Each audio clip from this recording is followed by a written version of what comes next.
আসসালামু আলাইকুম রহমতুল্লাহ।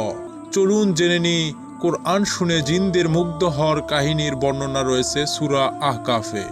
চলুন ভিডিওটি শুরু করা যাক। সূরা আহকাফ পবিত্র কোরআনের ৪৬তম সূরা। এই সূরায় আল্লাহর কাছ থেকে পবিত্র কোরআন অবতীর্ণ হওয়ার ঘোষণা দিয়ে একত্ববাদের উপর গুরুত্ব আরোপ করে শিরকের কঠোর সমালোচনা করা হয়েছে।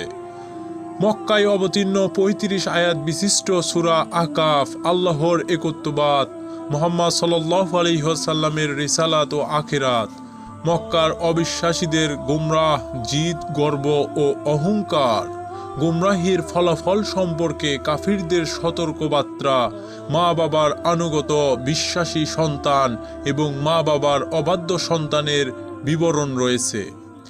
আদ জাতি এবং তাদের ধ্বংসের ঘটনা নবী করিম সাল্লাল্লাহু আলাইহি ওয়াসাল্লামের মুখে কোরআন শুনে জিনদের মুগ্ধ হওয়ার কাহিনী বর্ণনা রয়েছে।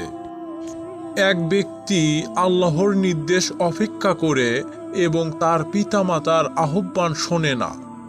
কোরআনে বলা হয়েছে, এমন লোক আছে যে তার পিতামাতাকে বলে, তোমরা কি আমাকে ভয় দেখাতে চাও যে আমাকে আবার ওঠানো হবে? যদিও আমার পূর্বে বহু পুরুষ শেষ হয়েছে আর তাদেরকে আবার ওঠানো হয়নি। তখন তার পিতামাতা আল্লাহর কাছে ফরিয়াদ করে বলে, দুর্ভোগ তোমার জন্য, বিশ্বাস করো আল্লাহর কথাই সত্য। কিন্তু সে বলে, এ তো সেকালের উপকথা ছাড়া কিছুই নয়। সবাইকে আসমান ও জমিনের সৃষ্টি সম্পর্কে ভাবার পরামর্শ দেওয়া হয়েছে। কেউ এ ব্যাপারে চিন্তা করলে সত্য পৌঁছাতে সক্ষম হবে। কোরআনে আছে, আকাশ ও পৃথিবী আর উভয়ের মধ্যবর্তী সব কিছুই আমি যথাযথভাবে নির্দিষ্টকালের জন্য সৃষ্টি করেছি। কিন্তু অবিশ্বাসীরা তাদেরকে যে বিষয়ে সতর্ক করা হয়েছে তা অবজ্ঞা ভরে অঙ্গীকার করে। বলো, তোমরা আল্লাহর পরিবর্তে যাদেরকে ডাকো তাদের কথা ভেবে দেখেছো কি? তারা পৃথিবীতে কিছু সৃষ্টি করে থাকলে আমাকে তা দেখাও। অথবা আকাশের সৃষ্টি কি তাদের কোনো অংশ আছে?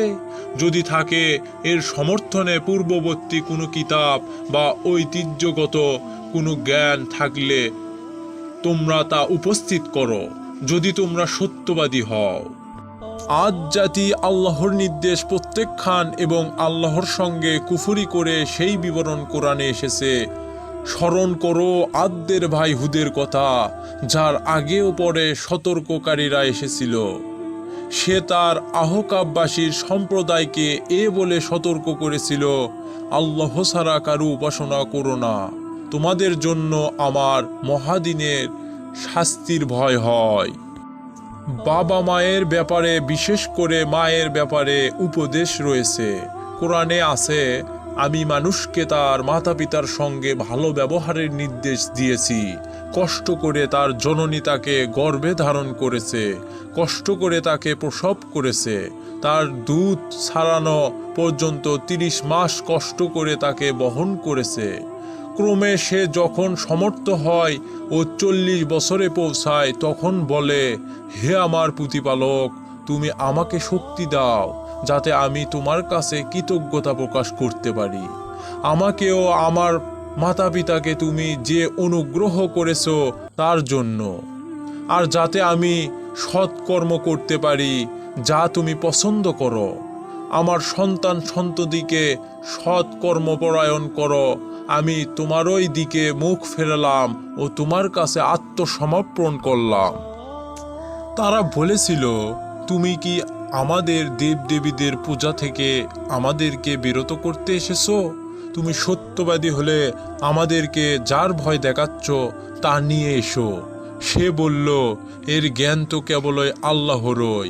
আমি যা নিয়ে প্রেরিত হয়েছি কেবল তাই তোমাদের কাছে প্রচার করছি। আমি দেখছি তোমরা তো এক অবুঝ সম্প্রদায়।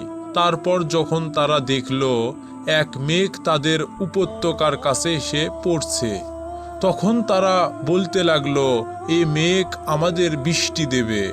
হুদ বলল, এই তো সেই জিনিস যা তোমরা তাড়াতাড়ি আনতে চেয়েছো। এ তো এক দারুণ শাস্তির ঝড় বয়ে নিয়ে আসছে। আল্লাহর নির্দেশে এ সব কিছু ধ্বংস দেবে। তারপর তাদের পরিণাম এই হলো যে তাদের বস্তিগুলো ছাড়া কিছুই রইল না। এভাবে আমি অপরাধী সম্প্রদায়কে প্রতিফল দিয়ে থাকি। আমি তাদেরকে যে প্রতিষ্ঠা দিয়েছিলাম তোমাদেরকে তা দিইনি। আমি তাদেরকে দিয়েছিলাম কান, চোখ ও হৃদয়, কিন্তু তাদের কান, চোখ ও হৃদয় তাদের কোনো কাজে আসেনি, কেননা তারা আল্লাহর আয়াতকে অস্বীকার করেছিল। যা নিয়ে তারা ঠাট্টা বিদ্রূপ করত তাই তাদের ঘিরে ফেলল।